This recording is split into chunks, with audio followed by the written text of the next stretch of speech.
The economics times एक report आधार में 8th पे कमिशन लागू प्रक्रिया घुंची पारे जोटा कि आशा करा जाउथला जे जनवरी 2026 लागू होबो सेटा आउट के घुंचीबार संभावना अछि। तो वर्तमान पर्यंत 8th पे कमिशन कमिटी गठन होई नाही, केवल घोषणा हेछि जे 8th पे कमिशन गठन करा दिबो। ता परवर्ती पर्याय कोनोसी कार्य वर्तमान पर्यंत ऑफिशियल डिक्लेरेशन हेइ नाही। 8th पे कमिशन जनवरी 2026 लागू प्रक्रिया निश्चित भाव में घुंचीबो।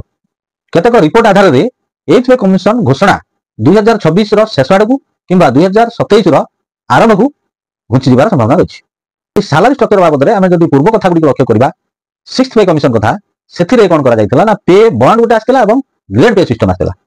तो जेतबे 7th पे कमिशन आसिला सेठी पे बॉन्ड आ ग्रेड पे सिस्टम लागू उठे दियागला। कोन करा गला ना सेठी गुटे लेवल सिस्टम आसिला। 8th पे कमिशन कथा जदि आमे कहबा वर्तमान पर्यंत तार कोनोसी रूपरेखा आसी नाही।